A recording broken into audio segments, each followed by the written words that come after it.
Magandang araw. Kamusta po kayo mga kapatid? Ako si JTV ulit, ang inyong abang lingkod. Pag-usapan natin itong ICC Pasok Rally or ICC Papasukin rally sa labas po ng Senado kanina. Well, for me isa ho itong tagumpay considering para ho sa rally na hindi ho bayad. Mismo yung mga nagpuntahan dyan, ako, sila mismo talaga yung nagkukusa. Pati yung pag-alis, wala kang makita. Wala ko nakita ron ng mga sasakyan na panghakot sa kanila. Wala.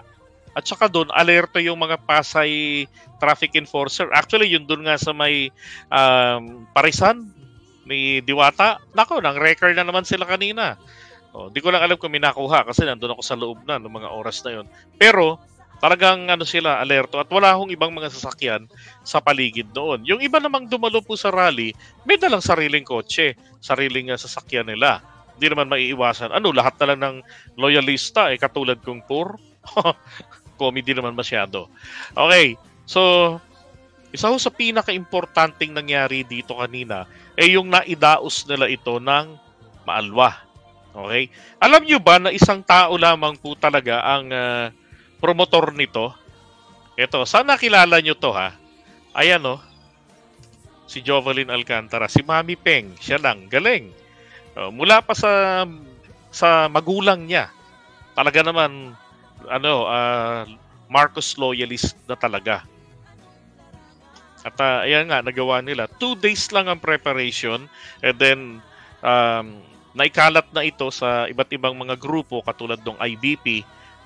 And then ito si Nanay Jen Diaz or Jan Diaz. Ayan. Ito, kung natatandaan ninyo dati, nung panahon ni dating Pangulong Duterte, may mga nagrarally doon sa tapat na, sa may Mindiola, nagrarally mga estudyante. Silang grupo nila, may rally rin. Tinapatan nila yon. May dala rin silang megaphone. At senermonan niya yung mga kabataan na yon. Sana, naaalala nyo yun. Sinermonan niya yun. Tapos, ang tawag nila sa sarili nila noon, yun yung sinasabi ko palagi umabuso naman masyado ang mga Duterte supporters. Inangkin yung mga Marcos loyalists na sumuporta kay dating Pangulong Duterte.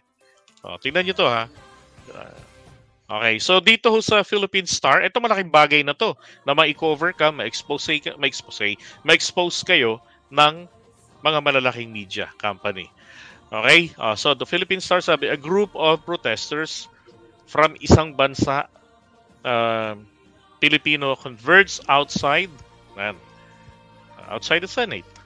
Isang grupo pa lamang po ito, IBP. Ang IBP napakalaking grupo yan. Short notice lang kasi talaga. Kaya yung mga nakadalo rito, mga lang talaga, mga malapit-lapit lang rito po dyan po sa Pasay. Okay, and then sa Inquirer naman, supporters of PBBM who deemed themselves as loyalists gathered outside the Senate complex on Monday, urging the administration to cooperate with the ICC and allow the entry of its probers in the Philippines. Diba? Ngayon, sabi ng iba, paano pa papasukin ng ICC kung meron naman ng mga kung meron ng sinasabi ni Trillanes na siguro late second quarter bababa ang warrant of arrest laban kay Duterte by batch. Next batch yung iba naman, and then third itong makasama si Sara. Tandaan nyo, meron pa pong ibang iimbestigahan yung mga kapulisan na kinontak na ng ICC. So importante po makuha rin yung mga testimonya nila. Okay?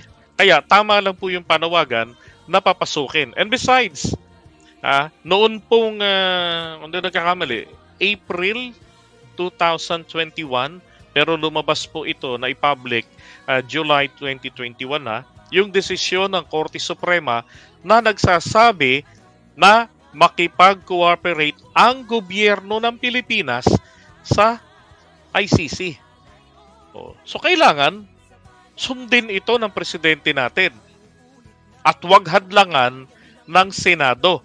Dahil ba si Bato de la Rosa kabalahibo nila? Sabi nga ng mga tao rito, Walang lugar dapat sa Senado ang mamamatay tao. Diba? Hindi dapat yan eh, kinukonsinti. Ngayon,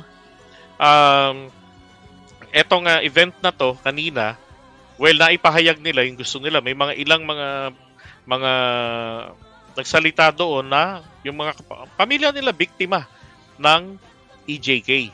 Ang pinakamatinding narinig ko kanina, yung isa sa kanila ay bumili lang ng kape. Nako, eto na. Binira ngayon, siya na yung trinabaho, tapos siya na pala yung pagkakapihan, paglalamayan. Diba? Grabe. Tapos meron namang isa, yung mga anak niya, anak niya, halos magkakasunod na buwan, trinabaho. Bakit ganun? Ang nangyari po kasi nung nakaraang administrasyon, yung mga previously na may record na, yung mga, kahit nga yung wala, na i-report lang sa barangay, naalala nyo yung meron dati taga-call center? Nataranta yung lalaki dahil na-i-report siya sa barangay nila. Diyan tungkol dyan sa illegal drugs. Nilinaw niya na yung taong nag-report sa kanya ay kaaway niya. Babae yata yung nag-report sa kanya. Paano siya magdodroga, busy sa call center, tapos tulog pag-araw? Diba? Pumunta siya ng krame, merong waiver na pinapirmahan pa sa kanya at walang hiya waiver na yun, nakalagay, parang wini-waive niya yung kanyang karapatan para sa kanyang buhay. Na anytime ay pwede siyang masyokte. Ay hayop. Kaya yun, meron siyang abogado, inireklamo niya yun, naibalita sa TV yun, na bakit ganun? Pag nailagay ka ron, pumunta ka sa krame, nilinaw mo na hindi ka talaga involved. Diba? Ginastify mo. Tapos pipirma ka ng waiver para sa buhay mo. At saka yung sistema kasi dati, hindi nila inayos para lang masabi na mayroong accomplishments. Ang nangyari, paramihan ng maisusukti para masabing may achievement yung mga kapulisan natin. Diba? Kung concern talaga sa buhay, sabi nga ni Daddy Diggs dati, if you destroy my country, I will kill you. Sabi pa niya, if you destroy the youth of my country, I will kill you. PI kayo. Diba? Sabi niya dati. Pero yung dito pala, para masiguro na talagang yung isusyukti talagang nanlaban, plus may instruction pa siya, kung di naman nanlaban, panlaban ninyo. Diba? Mali eh. Ito. Daily Tribune na dating nakuryente ni Maharlika. Ang cute ng na to. Dito cute kanina eh. Yan sa tarpaulin nila. Sabi niya a group of protesters from One Nation Filipino, yung IBP, hold a protest in front of the Senate on Monday, May 6, 2024, to welcome the ICC investigations of the extrajudicial killings under former President Rodrigo Duterte. Yan. Sabi rito, a Marcos supporter since 1986 told the Inquirer that an estimated 300 loyalists have participated in the rally. She said the protest was held because Digong's action are no longer acceptable. Itong 300, I beg to disagree. Tingin ko naman po lagpas naman ito ng mga, sabihin natin, mga nasa 600 to 700 yung nagsidating. Kasi dumating ako ron, nandun pa sila sa, siguro dumating kayo mga 8:30, alas 8 simula ng programa nila. May mga nagdadatingan pa. Nakadalawang ikot ako sa kanila eh. Una, pagdaan namin, mag-asawa, tapos, pag-drop ko kay Cory sa Parisan ni Diwata, then saka ako bumalik. May dala-dala pa nga ako ng pagbalik ko eh. Marami sila, hindi sila ganun kakonti lamang. Actually, meron akong video niyan eh. Let me share. Hindi ko na lang in-upload kanina. Ito.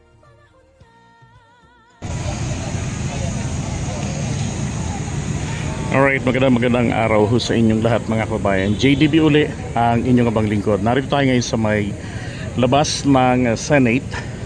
At kung saan ito nagtitipon-tipon yung mga supporters ng administration na nananawagan na papasukin ang ICC.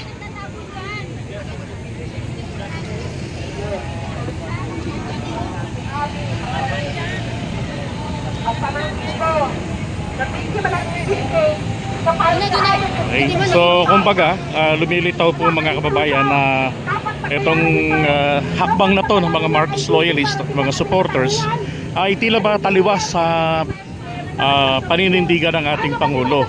Pero ito yung kanilang pinapakita na na makumbinse ang ating presidente na papasukin ng ICC. Rules-based tayo, yun ang gusto natin sa South China Sea. So dapat po pagdating sa kila Duterte, ganun din po, rules-based din po tayo dapat. Diba? We can't be inconsistent eh. GDP picture tayo. Ako po si Lorna, biktima rin po ang aking anak ng EJK. Sana po matulungan kami ng ICC na makapasok dito para matulungan po lahat ng mga biktimang kagaya ng mga mahal namin sa buhay. Sino po biktima kanina? Ang aking pong anak, pinasok po kami sa loob ng bahay. Sila Melvi, doon po pinagbabaril sa loob ng CR. Wala pong si Daddy D. Mga yun, mga vloggers po ni IB. Okay. IB Duterte hawak nila eh. Hawak nila nasa tamang IB. Nasa tamang Marcos daw sila. Yan. Nagkatala. Dalawang anak ko po ang biktima ng EJK victim. Sana naman po, nakikiusap kami sa Senado na wag nila hadlangan yung ICC na pumasok dito sa Pilipinas para makita talaga kung anong katotohanan nangyari sa mga biktima ng EJK na ginawa ni Duterte sa amin. At saka, wag nila minamaliit nila kami. Bakit mahirap lang kami, hindi daw kami mabigyan ng justisya. At umaasa kami sa ICC na yun lang ang makapaniwala sa amin na totoong nabiktima kami. Sila lang Smato ka maigod. Kaya mauga. Na wala na totoong nangyari yan na ginawa ni Duterte dito sa amin. Ma'am, paano po pinaslang yung anak ninyo habang kamento niyo po? Yung dalawang anak ko po, nakipaglamay lang po yan. Tapos, may bumaba na mga pulis sa baba. Sabay sila pinagbabaril. Yung panganay ko po, February, saka yung pangalawa ko, August, halos kasagsagan ng pinag-uutos Duterte yun. Nakukunin lahat, sabay-sabay, kami lahat, halos sabay-sabay yung pinatay yung mga mahal namin sa buhay. Sunod-sunod po yun, gabi-gabi. Halos. Alright, so yung sinasabi po ni Nanay, halos magkakasunod, buwan lang ang mga pagitan ng mga ginawang pagpatay o pamamaslang sa kanilang mga anak.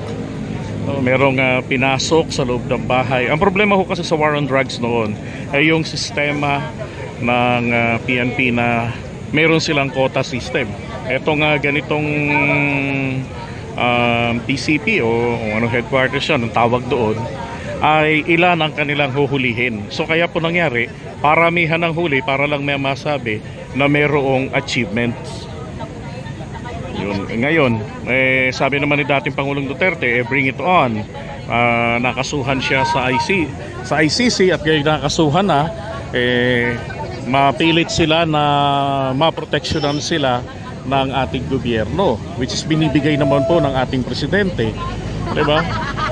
Para sa akin ho, hindi ho tama na sa ngalan ng pagkakaisa o pananahimik ni dating Pangulong Duterte at hindi mabwisit, apakan na lamang po o pikitan na lang ng ating Pangulo ang karapatang pantao ng mga sumisigaw o humihingi ng katarungan na mga biktima ng extrajudicial killing. So, meron dito kanina ako nakita pagdating ko ng mga taga-media. Kasi ito ngayon ay mga mga vloggers. Yung iba may mga taga-media rin pero hindi na malaking camera dala nila.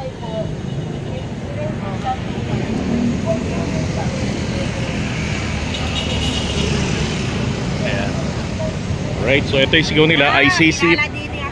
Follow ako sa'yo. Okay, thank you po. Yan, ICC papasukin na, Duterte panagutin. Yan, justice for all victims of drug war, managot ang dapat managot. Then eto naman, prosecute Duterte, hustisya pa, parusahan. Diba, panalo yung ilong, oh. Gwapong gwapo, diba? Katarungan para sa mga pamilya ng bloody drug war, and then papasukin ng ICC. Ayun. Yan ako nagulat, may mga Muslims ako nakita. Kasi inangkin sila ni Duterte. Napunta po siya ng pulis. Inimbitahan siya, ang sabi may pag-uusapan daw sila. Pinagdala pa po siya ng shabu na halagang 200, meron daw po silang operation. Yung po pala ay yung anak ko yung operation nila. Dahil nung pong namatay ang anak ko at apo ko, na pinuntahan po namin na nakabulagta, nang dinukot po ng mga... Grabe, yung anak niya ay pinagdala ho ng halagang 200 pesos na shabu. At isinama ro ng mga kapulisan kasi meron silang operation. Siguro ito yung mga assets eh. Pero hindi nila akalain, siya pala yung i-operate, siya yung i-aalay para, yung nga sinasabi ko kanina lang, para masabi na meron silang nahuli, meron silang achievement. Opo, dahil tinawag po siya ng pulis eh. Kinulit-kulit po siya pumunta doon sa Quezon para daw po mag-usap. Yung po pala... Grabe, sinama sa operation na yun pala yung tao ang isasakripisyo nila at siya ang inoperate. Ayun, paktay.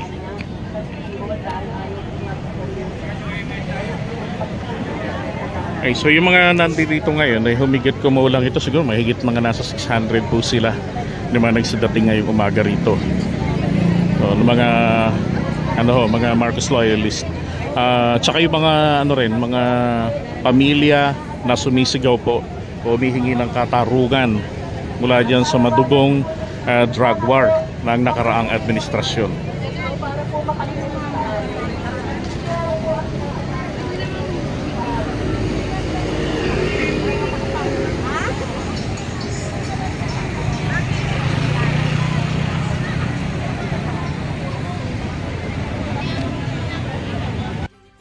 Alright, sabi ni TRL, ang problema kasi yung nagpatawag, ba't tumahimik naman? Teka. Yan, sabi, ang problema kasi yung nagtatawag ng rally is dating supporter ni Digong. Lahat naman po talaga kami. Supporter kami ni dating Pangulong Duterte. Pati ang mga yan, yung mga nakapula dyan o karamihan dyan, is supporter ni dating Pangulong Duterte. Na mga Marcos loyalist, yun yung nauna eh. Diba sabi ko nga palagi, kaya po si Erap sinuportahan ito dati rin, todo-todo. Ipinaglaban din siya. Kasi sa sobrang kaapihan na inabot ng pamilya Marcos. So ginawa ng mga tao, kapag merong kakampi o identified sa mga Marcos na kandidato, sinusuportahan nila ito. Ngayon, sabi rito, at bumalentong lang dahil inatake si PBBM. Kung wala bang atake kay PBBM, sisigaw ba sila ng ICC? Well, palagay ko naman, etong mga to, palagay ko hindi sila sisigaw ng ICC. So, sa totoo lang, tingin ko hindi. Kaya lang ang problema, dahil nga po sa, kagaya ng sinabi ni Jen Diaz kanina, hindi na katanggap-tanggap etong mga pinagagagawa, yung mga pinagsasasabi, yung mga aksyon ni Digong.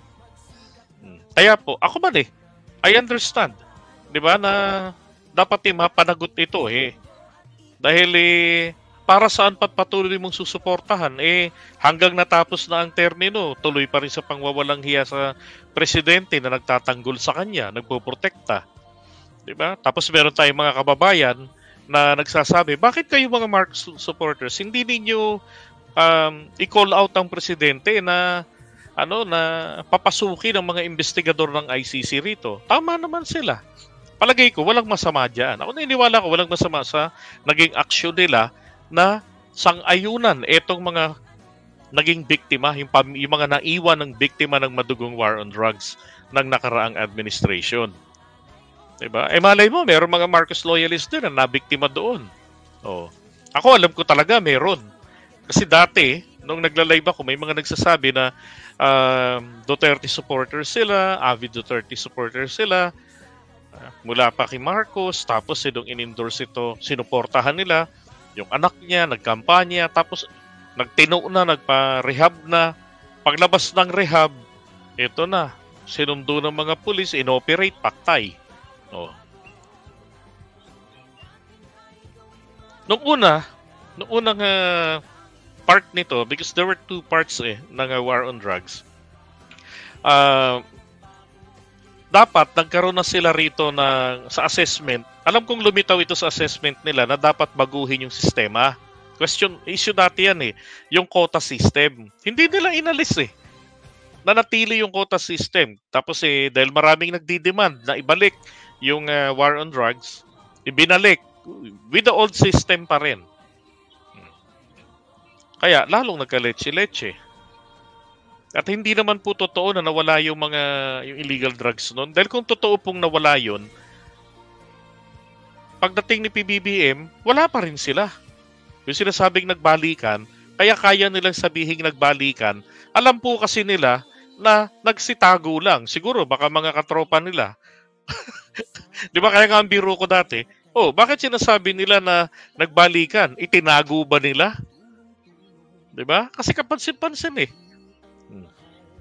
Bakit sinasabing ganun? Malamang tinago nga nila. Diba? Habang nagkakabakbakan. And besides, nagkaroon pa ng pandemic. So, yan sila. Ito nung maaga pa to Hindi akin tong kuha. Malinaw Yan, maaga pa to. Kinuha ko yan dito kay Divine PH. Yan. Ito kuha ko. Yung mga nag-request ng pa-picture kanina, pinicturean ko rin para may i-upload ko. Yan. Nagsasalita ko kanina, wala kaming picture noon malis agad sabi niya,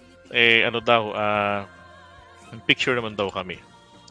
Okay, so ito lang sabi ni Jacob, inamin naman ni Duterte na hindi niya na-solve ang illegal drugs. That's correct. Diba?